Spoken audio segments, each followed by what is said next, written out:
അതായതെന്ന് പറഞ്ഞാൽ ഒരു ലാപ്ടോപ്പ് ഇപ്പോഴത്തെ ഒരു ഡിജിറ്റൽ കാലഘട്ടം ഉണ്ടല്ലോ, ഡിജിറ്റലായിട്ടുള്ള എക്യുപ്മെൻസുകൾ ദുരുപയോഗം ചെയ്യുന്ന എല്ലാവരും അങ്ങനെയൊക്കെയുള്ള സാധ്യതകൾ കണ്ടൻ്റായിട്ട് എടുത്ത് കാണിച്ചിരിക്കുന്നത്. ഫസ്റ്റ് ഹാഫ് മമ്മൂട്ടി കുഞ്ചാക്കോനൊക്കെ എല്ലാം തകർത്ത് കാര്യങ്ങൾ അഭിനയിച്ചിട്ടുണ്ട്. എല്ലാവർക്കും ഇഷ്ടപ്പെടും. നല്ല വലിയ എല്ലാ പ്രേക്ഷകരും ഫാമിലിയായിട്ട് വന്ന് കാണുന്ന നല്ല അടിപൊളി പടമാണ്. എല്ലാവർക്കും ഇഷ്ടപ്പെടുന്ന നല്ല പടമാണ്. ഓക്കെ.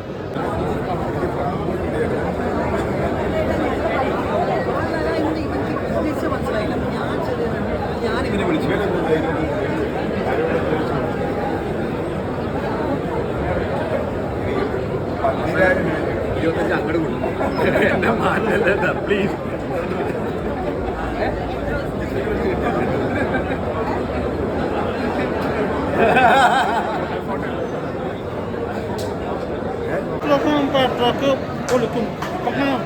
ചെയ്തിരിക്കുന്നത് ഇതൊരു രാജ്യസുരക്ഷ, വ്യക്തി സുരക്ഷ, അതാണ് വിഷയം വന്നിരിക്കുന്നത് കേട്ടോ. കിടലായിട്ടുണ്ട്, എല്ലാവരും കിടലായിട്ടുണ്ട്. പിന്നെ മോഹൻലാൽ വരുന്നു, ആ ഒരു പ്രതീക്ഷ നിൽക്കുന്നു. കിടിലൻ പടം. മമ്മൂട്ടി തകർത്തു വാരുവാണ്. അത്ര അടിപൊളിയാണ്. 100 കോടി മുകളിൽ മമ്മൂട്ടി ഫസ്റ്റ് 100 മുകളിൽ കിട്ടാണ്. ക്വാളിറ്റിക്ക് കറക്റ്റ് സ്റ്റൈലിഷ് കളറിങ്ങൊക്കെ ഉണ്ടല്ലോ, വേറെ ലെവലാണ് ചെയ്തിരിക്കുന്നത്. പിന്നെ പല രാജ്യത്തുള്ള ഷൂട്ടിങ്, അതൊക്കെ ഏതായാലും ഒരു ബഡ്ജറ്റ് ഒന്നും പടം നോക്കിയിട്ടില്ല. അതുപോലെയാണ് കാശ് വാരി എറിഞ്ഞത്. എന്ന് വെച്ചാൽ ഓരോ എയർപോർട്ടുകളിലൊക്കെ ഷൂട്ട് ചെയ്യണ തന്നെയുള്ള മുടക്കറിയാലോ, പല രാജ്യങ്ങളിലെ എയർപോർട്ടിലൊക്കെ ഷൂട്ട് ചെയ്ത് അതുപോലെ എന്ന് വെച്ചാൽ ബഡ്ജറ്റ് നോക്കാതാണ് പടം ചെയ്തിരിക്കുന്നത്. കിടലായിട്ടുണ്ട് കേട്ടോ. ജയിക്കുന്ന ഒരു പടമാണ്. ഇതൊരു സുരക്ഷാ പ്രശ്നം, രാജ്യസുരക്ഷയേക്കാൾ മുകളിൽ വ്യക്തി സുരക്ഷയുടെ ഒരു ഇതാണ് കാണിക്കുന്നത് കേട്ടോ. ക്ലാസ് പടമാണ്, സ്റ്റാൻഡേർഡ് നിലവാരമുള്ള ഒരു സോഷ്യൽ കമ്മിറ്റി സീരീസ് പടമാണ്. ഫസ്റ്റ് ഫുൾ മമ്മൂട്ടിയാണ്. പിന്നെ സാധാരണ ടോപ്പിക്കായിട്ട് ഇത് കാണാനൊക്കെ മനസ്സിലാക്കാൻ ബുദ്ധിമുട്ടായി. ടെക്നോളജി ഡ്രിവൺ ഫിലിമാണ്. യാതൊരു ലാംഗ്വേജ് ഇടുന്നത്, അത് എൻ്റർടൈനറാണ്. സെക്കൻഡ് ഹാഫ് ലാലേട്ടൻ ഇതിലേക്ക് സമർപ്പണമായി. ഇതൊരു അടിപ്പടമാണ്, മാസ് പടമാണ്, ക്ലാസ് പടമാണ്. കാണാക്കാലം മനസ്സിലാവുമെന്ന് മനസ്സിലാവും. ഇല്ലെങ്കിൽ ടേക്ക് ഓഫറെ പോലെ ടിപ്പിക്കൽ മഹേഷ് നാരായണൻ നല്ല നിലവാരമുള്ള സീരിയസ് ആയിട്ട് പടം. ആവശ്യത്തിന് ആക്ടറും ഉണ്ട്. എനിക്ക് ഇതുവരെ എത്ര കോടി പോകും, എത്ര കോടി തൂക്കും പറയാൻ പറ്റില്ല. ഇത് ക്ലാസ് പടമാണ്, അടിപ്പടമല്ല, ക്ലാസ് പടമല്ല. ടെക്നോളജി ഫിലിമായതുകൊണ്ട് സാധാരണക്കാർക്ക് മനസ്സിലാവുന്നില്ല. ഗംഭീര തിയേറ്റർ എക്സ്പീരിയൻസ് ആണ്. നമ്മൾ സുഷിൻ ശ്യാമിൻ്റെ ആ ഒരു ബാക്ക്ഗ്രൗണ്ട് മ്യൂസിക്കിലൊക്കെ ഒരു ഇൻ്റർവെല്ലിനോട് അടുക്കുമ്പോൾ ഒരു സീനൊക്കെ ഉണ്ട്. വൻ ഗൂസ് ബം മൊമെൻറ്റ്സ് ആണ്. പിന്നെ മഹേഷ് നാരായണൻ നമ്മളെന്താണ് പ്രതീക്ഷിക്കുന്നത്, ആ ഒരു കണ്ടൻറ് ഓറിയൻറ്റഡ് സിനിമയാണ്. ഇത് കാണുന്ന എല്ലാവരും ഇത് ചിന്തിക്കും. നിങ്ങളിപ്പോൾ നമ്മൾ ഈ മീഡിയ നിൽക്കുന്ന അതിൻ്റെ ആ ഒരു എന്താണ് ഈ ഒരു ഫോൺ ക്യാമറ ഇങ്ങനെയുള്ള സംഭവങ്ങളെക്കുറിച്ചാണ് ഇതിനകത്ത് പറയുന്നത്. പക്ഷെ അത് വളരെ ഒരു ഉപദേശിക്കുന്ന രീതിയിലൊന്നല്ല, സാധാരണ ജനങ്ങൾക്കൂടെ മനസ്സിലാവുന്ന രീതിയിലും നമ്മളടക്കം ശ്രദ്ധിക്കേണ്ട വളരെ സീരിയസ് ആയിട്ടുള്ള ഒരു വിഷയമാണ് ഇതിനകത്ത് നമ്മൾ സംവദിക്കാൻ വേണ്ടി ശ്രമിക്കുന്നത്. ഇതുപോലത്തുള്ള ഒരു സോഫ്റ്റ്വെയറിൻ്റെ ഇഷ്യൂ ഇന്ത്യയിൽ മുമ്പ് ഉണ്ടായിട്ടുണ്ട്. പക്ഷെ മമ്മൂക്ക പറയുന്നത് ഇത് ഉണ്ടായ സംഭവമോ നടന്നുകൊണ്ടിരിക്കുന്നതോ അല്ല, ഇനി ഒരിക്കലും നടക്കാൻ പാടില്ലാത്തൊരു ഇൻസിഡൻ്റ് ആണ് എന്നുള്ളതാണ്. നമുക്കറിയാം, നമ്മുടെ ഫോണിലെ സ്പൈവെയറിനെ കുറിച്ചാണ് സിനിമ സംസാരിക്കുന്നത്. ഈ ഒരു ഹീറോയിസം സെലിബ്രേറ്റ് ചെയ്യുക എന്നതിലുപരി അതിഗംഭീരമായ കണ്ടന്റാണ്. ഞെട്ടിക്കുന്ന ഒരു ഉള്ളടക്കം ഈ സിനിമയ്ക്കകത്തുണ്ട്. അത് നമ്മൾ ശരിക്കും നമ്മൾ ആ ഒരു മീനിങ്ങിൽ നമ്മൾ പിന്നെ കണ്ടു കഴിഞ്ഞാലും പടം ഞെട്ടിച്ചിരിക്കുകയാണ്.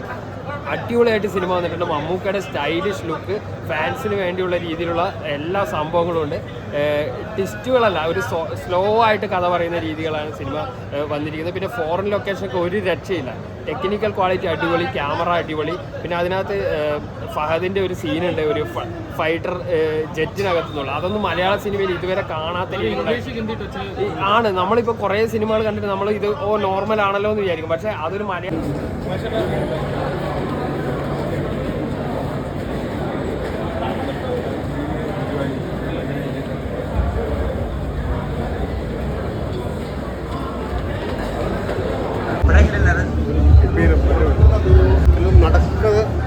നടക്കാൻ പാടില്ലാത്ത സ്റ്റോറിയാണ്.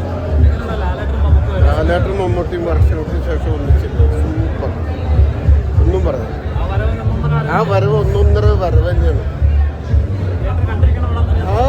തിയേറ്ററിൽ കണ്ടിരിക്കേണ്ട സിനിമയാണ്. ടി വിയിലൊന്നല്ല, തിയേറ്ററിൽ തന്നെ ഈ സിനിമ കാണണം. നടക്കാൻ പാടില്ലാത്തൊരു സ്റ്റോറിയാണ്.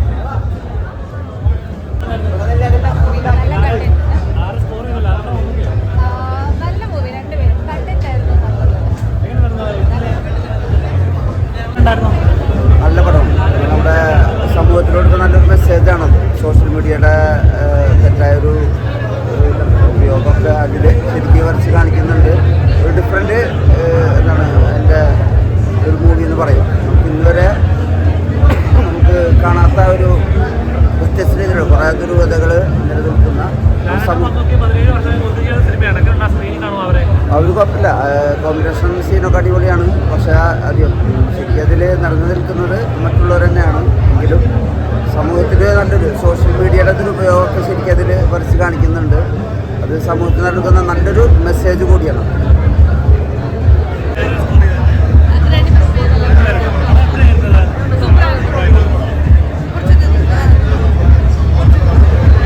സോഷ്യൽ മീഡിയ എന്ന പ്ലാറ്റ്ഫോമാണ്. അതിനകത്ത് ഏറ്റവും വലിയ ഒരു ഘടകമാണ് ഈ സിനിമയിൽ മാറ്റി കാണിച്ചേക്കുന്നത്. അതിപ്പോൾ നമ്മൾ കഥയുടെ കാര്യങ്ങൾ പറയേണ്ട കാര്യമില്ലല്ലോ. ഇത് എസ്പെഷ്യലി നമ്മളിപ്പോൾ ചെറുപ്പക്കാർക്ക് സംബന്ധിച്ച് നല്ലൊരു പടമാണ്. കാരണം ഇപ്പോഴത്തെ സംബന്ധിച്ചുള്ള ഓരോ കാര്യങ്ങളാണ് ഈ സിനിമയിൽ കാണിച്ചേക്കുന്നത്. എന്തായാലും നല്ലൊരു പടമാണ്. എല്ലാവരും പൊള്ളിച്ച് പറയുമ്പോഴേ ഇവരെന്തൊരു പൊള്ളിച്ച ഡയലോഗ് പറയും എത്ര നാളെ അത് രസമുള്ള കൊള്ളാം. എല്ലാവരും കാണും. പെട്ടെന്ന് സ്പോയിലേഴ്സ് പറയാണ്ട് കാണുന്നത് നല്ലത്. കുട്ടികളൊക്കെ ആയിട്ട് കാണാൻ പറ്റിയ പടമാണോ? ആക്ഷനാണ്, പക്ഷെ നല്ല മൂവിയാണ്, കാണാൻ പറ്റും. നല്ല മൂവിയായിരുന്നു, നല്ലതായിരുന്നു. 20 വർഷത്തിന് ശേഷമല്ലേ മമ്മൂക്കയും ലാലേട്ടനും പിന്നെ സ്ക്രീനിൽ. അതിൻ്റെ ഒരു എക്സൈറ്റ്മെന്റ് ഉണ്ടായിരുന്നു. രണ്ടുപേരും ഒരുമിച്ച് കോമ്പിനേഷൻ ഒക്കെ വന്നപ്പോൾ അതെങ്ങനെ ഉണ്ടായിരുന്നു? നല്ലായിരുന്നു. മനസ്സിനൊരു സുഖം ഉണ്ടായിരുന്നു കണ്ടപ്പോൾ. നന്നായിട്ടുണ്ട്, നല്ലായിരുന്നു. എല്ലാവർക്കും വന്ന് കാണാം. ഫാമിലി വളരെ റിലവൻസ് ആയിട്ടുള്ള ഒരു കാര്യമാണ്. അപ്പം എല്ലാവരും തിയേറ്ററിൽ വന്ന് കാണുന്നത്. പിന്നെ എന്താ പറയുക, എല്ലാവരെയും ഒരുമിച്ച് കണ്ട ഒരു എക്സൈറ്റ്മെൻറ്റ് പറഞ്ഞറിയിക്കാൻ എന്തെങ്കിലും ടീമിന് ഹോൾ ടീമിന് എല്ലാ ആശംസകളും. ലാലേട്ടനെ ഒന്നിച്ച് കണ്ട സന്തോഷം വീണ്ടും അറിയിക്കുന്നു. പിന്നെ ഫഹദ് ഫാസിൽ, അവരുടെ എല്ലാം ആക്ടിങ് വെച്ചാൽ സൂപ്പർ. എല്ലാവർക്കും ഒരു ചെറിയ റോള് ചെയ്തവർക്കും നല്ല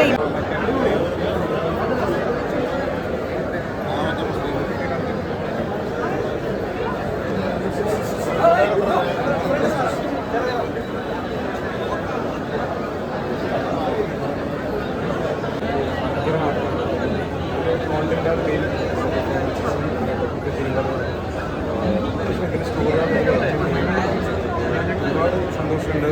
ഈ സ്റ്റാർസിനൊപ്പം എനിക്ക് അഭിനയിക്കാൻ പറ്റി. അവരുടെ കൂടെ കുറച്ച് ടൈം സ്പെൻഡ് ചെയ്യാൻ പറ്റി. ഈ പടത്തിൽ കുറച്ച് സ്ക്രീൻ ടൈം ഉള്ളൂ, പക്ഷേ എന്നാലും ഇവരുടെ കൂടെ ഇവരുടെ പ്രോസസ്സ് കാണാൻ പറ്റി.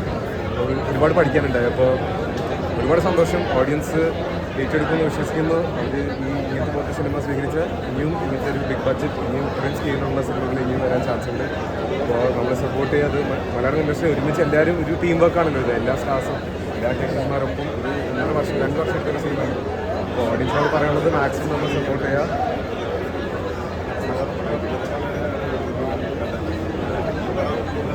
വളരെ ചെറിയ റോളാണ്. മോളെ ഫാൻസ് ഒരിക്കലും ഹാപ്പിയാവും. ഫസ്റ്റ് ഹാഫാണ് സെക്കൻഡ് ഹാഫാണ് ഫസ്റ്റ് ഹാഫിൽ അവിടെ പോയത്. വെറുതെ വരെ സ്റ്റാർ കാസ്റ്റോട് പറഞ്ഞ കാര്യമില്ല. നല്ല കഥാപാത്രങ്ങൾ പറയും. വാഴ 2 എന്ത് സ്റ്റാർ കാസ്റ്റാണ്, നല്ല കാര്യം. സ്റ്റാർ കാസ്റ്റ് ആകുമ്പോൾ 9th എൽപിയിൽ കൂടിയില്ല, ലാലേട്ടനില്ല, പാതാൽ സ്ഥിരം ചെയ്തില്ല. എനിക്കാവുമ്പോൾ കുഴപ്പമില്ല. പിന്നെ മമ്മൂട്ടിയാണെങ്കിൽ മമ്മൂട്ടിയാ മുഴുവൻ സ്കൂളിൽ മമ്മൂട്ടിക്കാ മുഴുവൻ കിട്ടി. സ്റ്റാർ ഫാൻസ് ഒരിക്കലും ഹാപ്പി ചെയ്യും. കുറവാണ് സിനിമയിൽ, മമ്മൂക്കാണ് കൂടുതലുള്ളത്. അപ്പോൾ സെക്കൻഡ് ഭയങ്കര അടിയും പിടിയലായിട്ടാണ്. അപ്പോൾ അത്രയും നല്ല മെസ്സേജ് കൊടുക്കുന്നുണ്ട് സിനിമ. കുട്ടികൾക്കെല്ലാം നല്ല മെസ്സേജ് കൊടുക്കുന്ന സിനിമയാണ്. അതുപോലെ ഫഹദ് ഫാസിലിൻ്റെ നല്ല അഭിനയമാണ്. സൂപ്പറായിട്ട് നമുക്ക് മനസ്സിലാക്കാൻ പറ്റും ഫഹദ് ഫാസിലാണോ നടനെന്ന്. അത്രയും നല്ല അഭിനയമാണ് ഇവർക്കിന്. പിന്നെ നയൻതാരയും മോശമില്ല, നല്ല അഭിനയമാണ്. പിന്നെ അതുപോലെ കുഞ്ചാക്കോമെന്ന് നല്ല അഭിനയമാണ്. ലാലേട്ടനും മമ്മൂക്ക് നല്ല കോംബോ ആണ്. കോംബോന് ഫുള്ള് ഉണ്ടായതിനൊക്കെ നല്ല പൊളിയാവട്ടെ പടം. അപ്പോൾ കോംബോയിൽ നല്ല വിഷമമുണ്ട്. ലാലേട്ടൻ കുറഞ്ഞു പോയി. ഒരു കോഷണറി ടെയിലായിട്ട് കണ്ടാൽ മതി. ഒരിക്കലും നടക്കരുതാത്ത ഈ കഥയിൽ പറഞ്ഞിരിക്കുന്ന ഓരോ സംഭവങ്ങൾ ഒരിക്കലും നടക്കരുത്. അപ്പോൾ അതൊരു കോഷണറി ടെയിലായിട്ട് കണ്ടാൽ മതി. ആൻഡ് അതിനൊരു സിനിമാറ്റിക് രീതിയിൽ നല്ല പ്രസൻറ്റേഷൻ കൊടുത്തിട്ടുണ്ട്. അപ്പോൾ എല്ലാവരും പോയി തിയേറ്റേഴ്സിൽ തന്നെ കാണുക, സപ്പോർട്ട് ചെയ്യുക. ലാസ്റ്റ് വെച്ച് കഴിഞ്ഞാൽ ഇപ്പോൾ ലെജൻസ് ഉള്ള സിനിമയാണ്. അവർ ഒരു നടി എന്നതിനപ്പുറത്ത് ഒരു പ്രേക്ഷകൻ സ്ക്രീനിൽ കണ്ടപ്പോൾ ശരിക്കും വെരി വെരി ഹാപ്പി.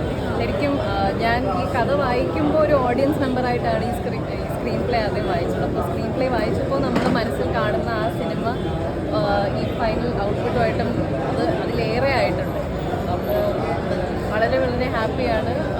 ഇത് എൻ്റെ ഉള്ളിലെ ആക്ടറിനെയും ഫാൻ ഗേളിനെയും ഓഡിയൻസിനെയും എല്ലാം നല്ല രീതിയിൽ സാറ്റിസ്ഫൈ ചെയ്തൊരു സിനിമയാണ്. സോ അത്രേ ഉള്ളൂ. എല്ലാവരും പോയി തിയേറ്റേഴ്സിൽ കാണുക. Thank you so much. വാഹനം മാറ്റി കൊടുക്കേണ്ടതാണ്. ഓഡിയൻസിലേക്ക് ഈ സിനിമ കാണാൻ വേണ്ടി എന്താ പറയുന്നത്? അതാണ് നേരത്തെ പറഞ്ഞ പോലെ തന്നെ ഓഡിയൻസ് ഇത് അക്സെപ്റ്റ് ചെയ്ത് കഴിഞ്ഞാൽ ഇങ്ങനത്തെ പോലത്തെ ഒരുപാട് സിനിമകൾ ചെയ്യാൻ നമ്മുടെ ഇൻഡസ്ട്രിയിൽ മലയാളം ഇൻഡസ്ട്രിയിൽ ചെയ്യാനൊരു ചാൻസ് കിട്ടും.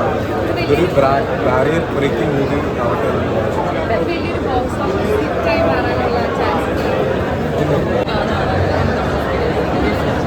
ഞാൻ ലാസ്റ്റ് തിയേറ്ററിൽ കണ്ടത് 2020 ആണ്. മോഹൻലാൽ സിനിമ 2020 കണ്ടത്. കടൽ കടൽ മാത്തുപൊടിയുടെ തിയേറ്ററിലല്ല കണ്ടത്. ഇത്രയും വർഷത്തിന് ശേഷം തിയേറ്ററിൽ പണ്ട് കാണാൻ പറ്റിയത് മാത്രം ഞാനൊരു ഭാഗമാണ്. വളരെ അഭിമാനമുള്ള ഒരു സിനിമയാണ്. കോമ്പിനേഷൻ സീൻസ് ആണ്, അതൊരു ഫൈറ്റ് ആണ്. ക്യാപ്റ്റൻ റോളിലേക്കാളും ഫൈറ്റ് വരുമ്പോൾ നമുക്കൊന്നുകൂടെ നമ്മൾ ഓപ്പോസിറ്റ് മലയാളത്തിൽ തന്നെ പ്രിയപ്പെട്ട താരങ്ങളാണ്. സോ ആ എക്സ്പീരിയൻസ് അതൊരു ഈസി എക്സ്പീരിയൻസ് ആണ്. ഫൈറ്റ് എന്ന് പറയുന്നത് ഒരു കാൽക്കുലേഷൻ മാറി ഒരാൾക്ക് ഇഞ്ചുറി. നമ്മളൊരാളെ അറ്റാക്ക് ചെയ്യണം, അഭിനയിക്കുകയും വേണം. അത് yacht B extra character opposite the biggest stars in the country. അപ്പോൾ അത് വളരെ സൂക്ഷിച്ച് ചെയ്യേണ്ട കാര്യമാണ്. അത് വലിയ പരിക്കില്ലാതെ നമുക്ക് ചെയ്യാൻ പറ്റുന്നുള്ള ഭാഗ്യം. ഓഡിയൻസിനോടുള്ള റെസ്പോൺസിനൊക്കെ ഒരുപാട് സന്തോഷമുണ്ട്. നമ്മൾ ഷൂട്ട് ചെയ്യുന്നത് ആ ഫുട്ടേജ് നമുക്ക് വേണമെങ്കിൽ ആ സമയത്ത് കാണാം. ക്യാമറയുടെ മോണിറ്ററിലോ അല്ലെങ്കിൽ നമുക്ക് സ്പോട്ട് എഡിറ്റിലോ കാണാം. മ്യൂസിക് വെച്ചിട്ട് DI കഴിഞ്ഞ് മ്യൂസിക്കിൽ കാണും. സുശാന്ത് സാറിൻ്റെ മ്യൂസിക് കാണുന്നത് വേറൊരു ഞാനെൻ്റെ സ്ക്രിപ്റ്റ് വായിച്ചപ്പോൾ സ്ക്രീനിൽ വരുമ്പോൾ വലിയൊരു എക്സ്പീരിയൻസ്. ലാലേട്ടനും മമ്മൂട്ടിയും പ്രവർത്തിക്കുന്നത് ആ ഒരു ടോപ്പിക്കാണ്, കോൺസെപ്റ്റിൻ്റെ ഇതാണ്.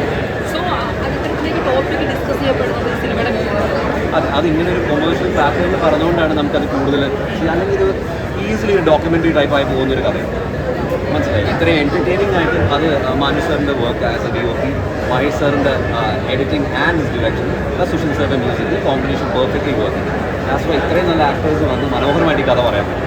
ഫഹദ് ഫാസിൽ ഇപ്പോൾ ഒരു ആക്ടർ അപ്പുറത്ത് നിൽക്കുന്നതുകൊണ്ടാണ് നമുക്ക്, അല്ലെങ്കിൽ രാജീവ് സാറിൻ്റെ കൂടെ നിൽക്കുന്നതുകൊണ്ടാണ് ഇതിൻ്റെ ഇമ്പോർട്ടൻസ് ഇത്രയും നമ്മുടെ ആർട്ടിലേക്ക് വരുന്നത്. How dangerous the equipment you are holding right now can U.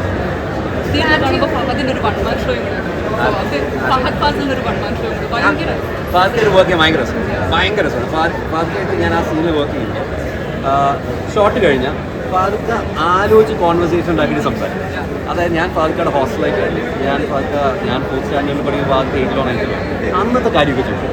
Shravan Mukesh സാറിന് അവൻ എന്ത് ചെയ്യണം എന്നൊക്കെ ചോദിച്ചാൽ നല്ല രസമാണ് ഫാദിക്കോടൊപ്പം. ഒരുപാട് ഡൗട്ട്സ് ക്ലിയർ ചെയ്യും. ഈ കൺഫേം ദാറ്റ് ഫാദിക്ക ഫിലിം സ്കൂളിൽ പോയിട്ടില്ല, ആക്ടിങ് പഠിച്ചിട്ടില്ല എന്നാണ്. മലയാളി പ്രേക്ഷകർ ഇത്തരത്തിലുള്ള ടോപ്പിക് ഏറ്റെടുക്കാൻ എന്താ പറയുക വെല്യൂട്ട് ചെയ്യപ്പെട്ടിട്ട് നമുക്ക് പറഞ്ഞിട്ടുണ്ടായിരുന്നു. സോ അങ്ങനെ തോന്നുന്നുണ്ട്. 100% നമ്മൾ ഏറ്റവും അപ്ഡേറ്റഡ് ആയ ഒരു ക്രൗഡ്, ഏറ്റവും അപ്ഡേറ്റഡ് ആയ പ്രേക്ഷകർ. അപ്പോൾ ഈ വേൾഡ് സിനിമയിൽ തന്നെ. അപ്പോൾ ഈ ടോപ്പിക്ക് തീർച്ചയായിട്ടും അത് അക്സെപ്റ്റ് ചെയ്യാനുള്ള മലയാളി ഓഡിയൻസ് തന്നെയാണ്. പാട്രിയോട്ട് എന്ന പടം 2026 എന്തുകൊണ്ട് ഇമ്പോർട്ടൻ്റ് ആണെന്ന് ചോദിച്ചാൽ അല്ല, അത് ഹൗ ടെക്നോളജി ഇസ് യൂസ്. നമ്മൾ പൊതുവെ മലയാള സിനിമയിൽ ട്രഡീഷണൽ ബേസ് കഥകളാണ് നമ്മൾ പൊതുവേ പറയാറ്. പക്ഷേ ടെക്നോളജി ഇത്രയും ഭംഗിയായിട്ട് യൂസ് ചെയ്ത് in terms of action sequences ആയാലും ഇൻ ടേംസ് ഓഫ് ലൊക്കേഷൻസ് ആയാലും, അപ്പോൾ ഇതിൻ്റെ ടേംസ് എല്ലാം നമ്മൾ കൃത്യമായിട്ട് ഇത് ഇൻസ്റ്റൻ്റ്ലി പറഞ്ഞാൽ നമുക്ക് മനസ്സിലാവും. ഇതിൻ്റെ സീനുണ്ട്, നമുക്ക് ഒരു ഫോൺ ഡിസ്മാൻഡിൽ ചെയ്യുന്നത്. ഫോർ എക്സാമ്പിൾ പടം തൂക്കി താങ്ക് യു. അപ്പോൾ അത് ഇൻസ്റ്റൻ്റ്ലി ആൾക്കാർ കൈയടിക്കുക. Because this is something we do. നമ്മൾ വ്ളോഗേഴ്സ് ഒരു ടെക്നിക്കൽ സാധനം പറയുന്നത് നമ്മൾ കാണുന്നതാണ്. അപ്പോൾ അങ്ങനത്തെ എല്ലാവർക്കും ഈസിലി കണക്ട് ചെയ്യാൻ പറ്റും. ശരി, താങ്ക് യു. ശേഷം നമ്മൾ ഈ പടം ഒരുമിച്ച് കണ്ടപ്പോൾ മലയാളികൾക്ക് ഇതൊരു ആഘോഷമാണ്. പിന്നെ അതിലുപരി ഞങ്ങളെ സംബന്ധിച്ച് രണ്ടുപേരുടെയും കൂടെ അഭിനയിക്കാൻ പറ്റുക എന്നുള്ളത് നിങ്ങൾക്കറിയാമല്ലോ. അത്രത്തോളം പറഞ്ഞറിയിക്കാൻ പറ്റുന്ന സന്തോഷമാണ്. പിന്നെ പടം ഗ്യാരണ്ടിയാണ്. ഇതൊരു മഹേഷ് നാരായണ മൂവിയാണ്. നിങ്ങളെല്ലാവരും പറയുക ഇതൊരു 2020യും മമ്മൂക്കലാലിൻ്റെ ഇടിയും അങ്ങനെ കാണാൻ പറയുന്നത്. ഇതൊരു മെസ്സേജ് തരുന്ന അവരുടെ ക്യാരക്ടറായിട്ടുള്ള ഒരു പടമാണ്. ആ രീതിയിൽ നിങ്ങൾ വന്ന് കാണുക, പടത്തെ വിജയിപ്പിക്കുക. ഇനിയും ഇതുപോലൊരു പടങ്ങൾ ഉണ്ടാകട്ടെ എന്ന് അല്ലേ ആഗ്രഹിക്കുന്നു. ഒരുമിച്ച് അഭിനയിക്കുക എന്ന് പറയുന്നത് തന്നെ ഒരു ഭാഗ്യമാണ്. ആ ഒരു സിനിമയിൽ ഒരു ഭാഗമാകാൻ കഴിയുക എന്ന് പറയുന്നത് തന്നെയാണ് ഏറ്റവും വലിയ ഭാഗ്യം നമുക്ക് എല്ലാവർക്കും. സോ എല്ലാവരും ഡെഫിനറ്റ്ലി തിയേറ്ററുകളിൽ കാണുക. നിങ്ങൾക്ക് അത് കാണുമ്പോൾ നിങ്ങൾക്ക് അത് മനസ്സിലാവും. 2 വർഷത്തിന് മുകളിൽ അല്ലേ ഞങ്ങളെല്ലാവരും ഇതിന് 2 വർഷമായിട്ട് അങ്ങോട്ടും ഇങ്ങോട്ടും അനങ്ങാതിന്റെ കൂടെ തന്നെ ഉണ്ടായിരുന്നു. ഒരുപാട് അധ്വാനം ഇതിനുണ്ട്. പിന്നെ മമ്മൂക്ക് നേരത്തെ പറഞ്ഞ പോലെ ഇത് മലയാളി പ്രേക്ഷകരെ ഉദ്ദേശിച്ചിട്ടുള്ള സിനിമയാണ്. മലയാളി പ്രേക്ഷകർ ഇത്രയും എന്താ പറയുക ഡെവലപ്ഡ് ആയിട്ടുള്ളൊരു പ്രേക്ഷകരുള്ളതുകൊണ്ട് മാത്രം അവരെ വിശ്വസിച്ചെടുക്കുന്ന സിനിമയാണ്. അതുകൊണ്ട് ഓരോ മലയാളി പ്രേക്ഷകരും ഈ സിനിമ കണ്ട് നിങ്ങൾ നേരിട്ട് ബോധിക്കണം. നാട്ടിലെ സുഹൃത്തുക്കളുടെ റിവ്യൂ ആണ് നമ്മളെ കുറച്ചും കൂടെ കോൺഫിഡൻ്റ് ആണ്. കൊള്ളാട നല്ല പടമാണ് എന്നുള്ളത്. അത് ആ ഒരു സാധനം നമുക്ക് ഈ ആഴ്ച മൊത്തം കിട്ടിയാൽ പടം തൂക്കും എന്നാണ്. എല്ലാവർക്കും നന്ദി.